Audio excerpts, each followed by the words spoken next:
Selamat pagi, jumpa kembali bersama Bu Guru. Assalamualaikum warahmatullahi wabarakatuh. Anak-anak yang hebat, apa kabarnya kalian semua pagi hari ini? Bu Guru senantiasa doakan kalian agar dalam keadaan baik, sehat, dan tetap bersemangat ya.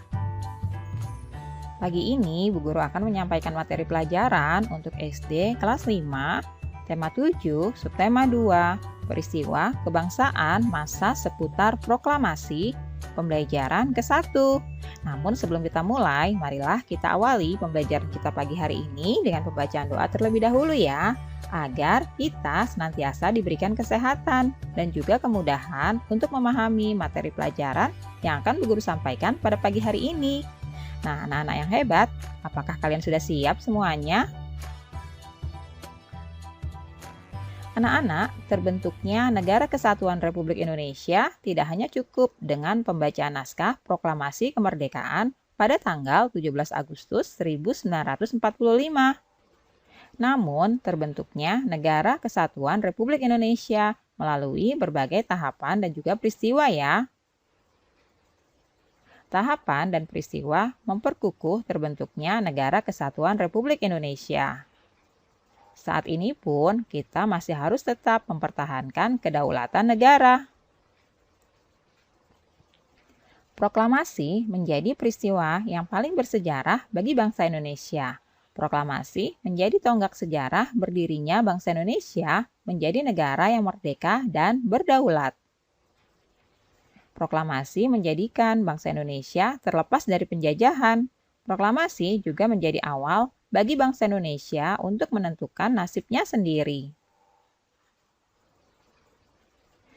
Peristiwa pembacaan teks proklamasi.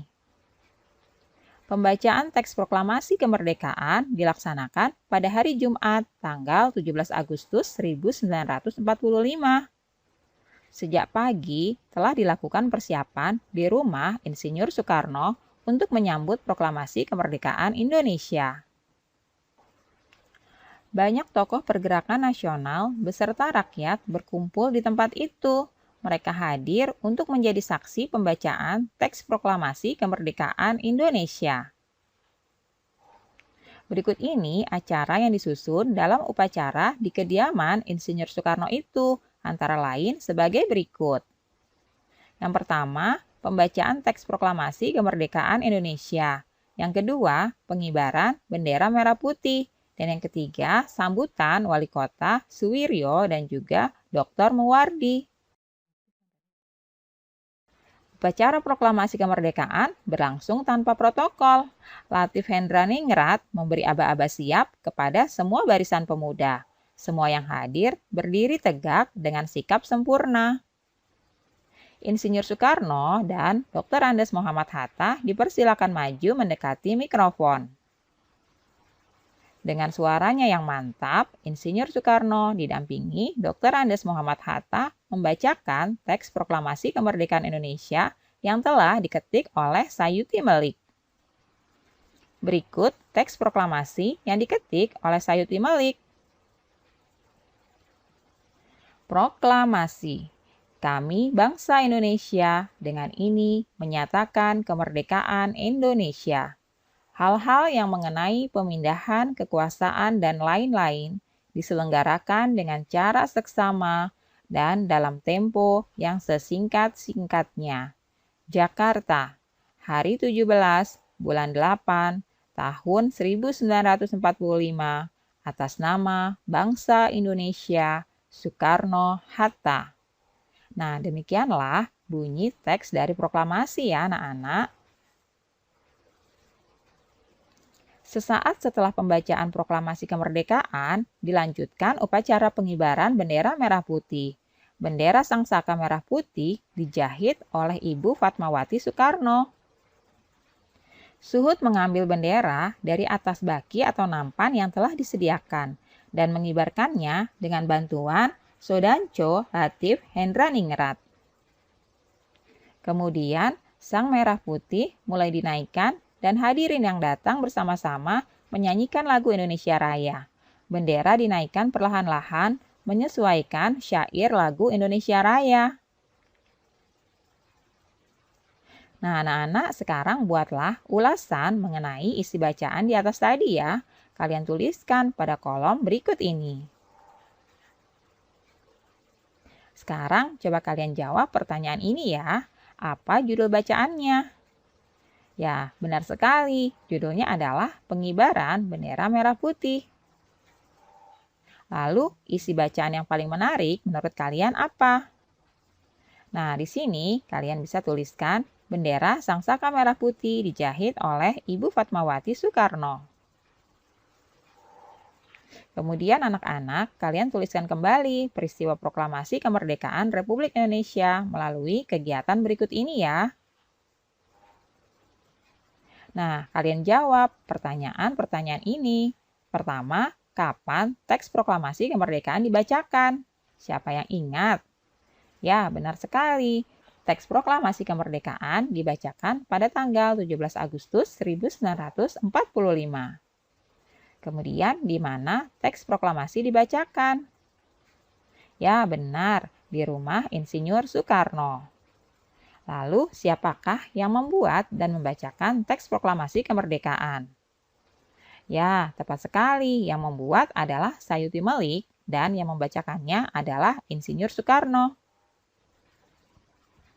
Berikutnya, siapa sajakah tokoh yang hadir pada acara pembacaan teks proklamasi? Ya, banyak sekali yang hadir. Di antaranya ada Wali Kota Suwiryo dan juga Dr. Muwardi. Selain itu, ada juga tokoh-tokoh lainnya beserta dengan masyarakat yang ingin menyaksikan pembacaan teks proklamasi. Selanjutnya, apa saja susunan acara yang dilakukan pada pembacaan teks proklamasi? Nah, inilah susunan acaranya. Yang pertama, pembacaan teks proklamasi kemerdekaan Indonesia. Lalu yang kedua, pengibaran bendera merah putih. Dan yang ketiga, sambutan dari Wali Kota Suwiryo dan juga Dr. Muwardi.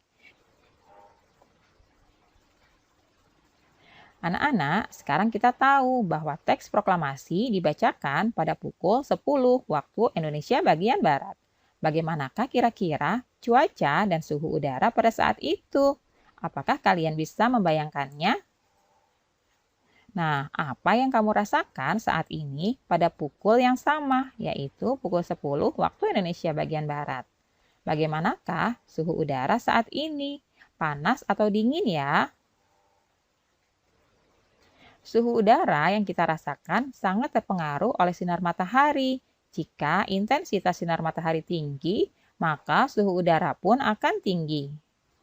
Sebaliknya, jika intensitas sinar matahari rendah, suhu udara pun akan rendah. Hal tersebut juga berkaitan dengan perpindahan kalor secara radiasi dari sinar matahari ya. Kalor mengubah suhu benda. Anak-anak, kalor didefinisikan sebagai energi panas yang dimiliki oleh benda. Secara umum, mengetahui adanya kalor yang dimiliki oleh benda dapat dilakukan dengan cara mengukur suhu benda tersebut. Jika suhu benda tinggi, kalor yang dikandung oleh benda juga besar. Sebaliknya, jika suhu benda rendah, kalor yang dikandung oleh benda tersebut juga kecil. Kalor yang dimiliki oleh suatu benda bisa berubah-ubah ya, bisa naik, bisa juga turun. Karena kalor dapat berpindah dari suhu yang tinggi menuju suhu yang rendah. Contohnya bahwa kalor dapat mengubah suhu benda antara lain, air panas memiliki suhu tinggi, air dingin memiliki suhu rendah. Apabila kedua air dicampur, campuran itu akan menghasilkan suhu baru. Suhu rendah akan meningkat karena menerima panas yang bersuhu tinggi. Nah, anak-anak, alhamdulillah pembelajaran hari ini sudah selesai ya. Terima kasih sudah menyaksikan video pembelajaran pada pagi hari ini. Sampai jumpa lagi di video pembelajaran selanjutnya. Semoga bermanfaat untuk kalian semua ya. Salam sehat dan tetap semangat. Wassalamualaikum warahmatullahi wabarakatuh.